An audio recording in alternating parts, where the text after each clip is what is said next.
ওইদিকে তুমি ভিডিও করছো, ভয় দিচ্ছ, ওইদিকে আমরা চান করছে আমার ওইদিকে দেরি হয়ে যাচ্ছে।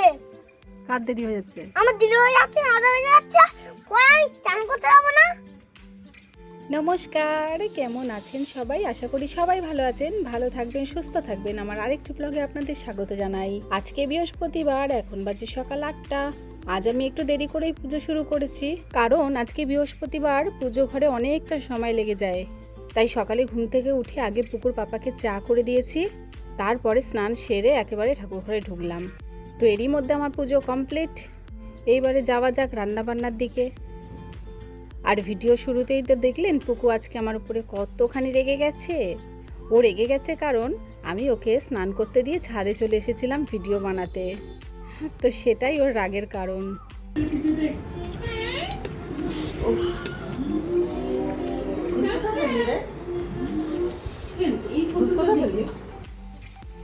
কোনো রান্না বান্না কিচ্ছু হয়নি পুকু আমার এখনো। আর তুই এইভাবে দুষ্টুমি করছিস তো? এই জল যেন মেঝেতে কোথাও না পড়ে, ঠিক আছে? আজ মাছ মাংস কিচ্ছু নেই। আজ আমি রান্না করব সয়াবিন, যেটা খেতে আমি একেবারেই পছন্দ করি না। ওইদিকে আবার ওইদিকে তুমি ভিডিও করছো, ভয় দিচ্ছ, ওইদিকে আমরা চান করছে আমার ওইদিকে দেরি হয়ে যাচ্ছে।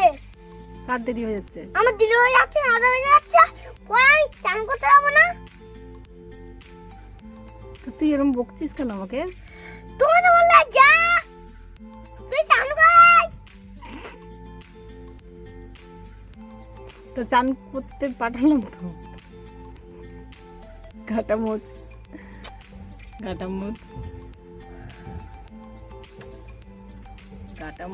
গায়ে জল। আজকে আমি রান্না করেছি নোটে শাক ভাজা, সয়াবিনের তরকারি, আর কালকের যে শুক্তোটা ছিল সেটা আমি আরেকটু নুন দিয়ে গরম করেছি। দুপুরবেলা পুকুরকে খাইয়ে দাইয়ে ঘুম পাড়িয়ে দিয়েছি, তারপরে আমি কিন্তু মেশিনে কাজ নিয়ে বসেছিলাম।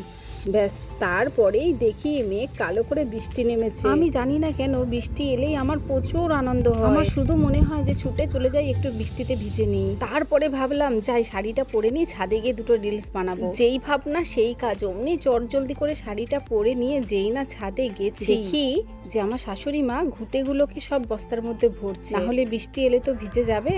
আর দেখুন কি সুন্দর দৃশ্য, ঠান্ডা একটা হাওয়া দিচ্ছে আর ঝিরঝির করে বৃষ্টি পড়ছে।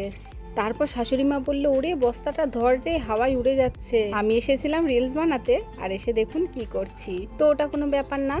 আর কালকের ভিডিওতে মিতা দিদি ভাই আমাকে কমেন্ট করেছিলেন যে আমার বড় ছেলেকে কেন আমি ক্যামেরার সামনে আনি না। তো চলুন সেটাও আপনাদের সাথে শেয়ার করি। আমার বড় ছেলে কিন্তু অনেকটাই বড়। আমার যখন 19 বছর বয়স তখন আমি প্রথম সন্তানের মা হই। এখন আমার বয়স 35 বছর।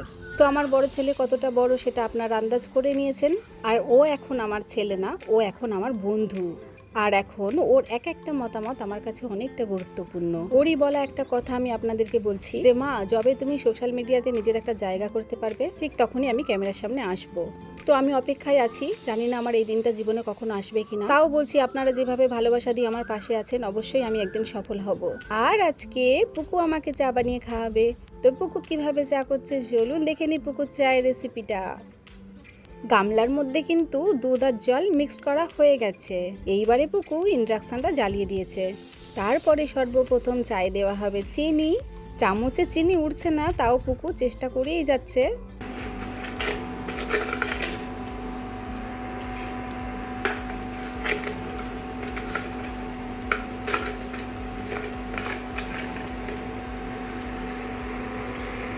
চা পাতাটা একটু কম ছিল, তাই পুকু কৌটো শুদ্ধ উপর করে দিয়েছে চায়ের ভিতরে।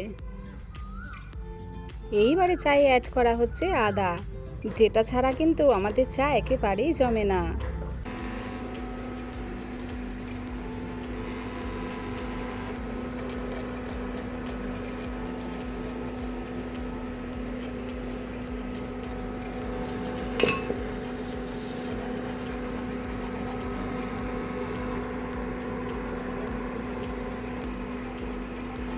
এইবারে পুকু করছে ক্যামেরা আর আমি ছেঁকে নিচ্ছি চাটা, তারপর জমিয়ে একটু চা খাবো। আর দোকান থেকে দুটো কেকও আনা রয়েছে, সেই কেক দুটো আমরা এখন চায়ের সাথে খাবো।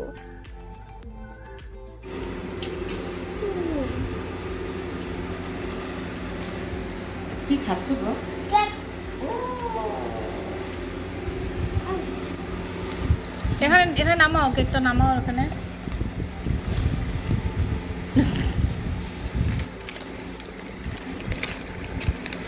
কে চা করেছে? দিদিকে বলো কে চা করেছে। আমি চাল করেছিলাম। কেমন করে করেছো সোনা? দিয়ে খেয়ে ঘুরিয়ে ঘুরিয়ে খেয়ে নিলাম। ঘুরিয়ে ঘুরিয়ে চা করলে? আজকের মতো ভিডিওটা এই পর্যন্ত, আবার পরবর্তী ভিডিও নিয়ে আপনাদের সঙ্গে দেখা হবে। ততক্ষণে সকলে ভালো থাকবেন, টাটা।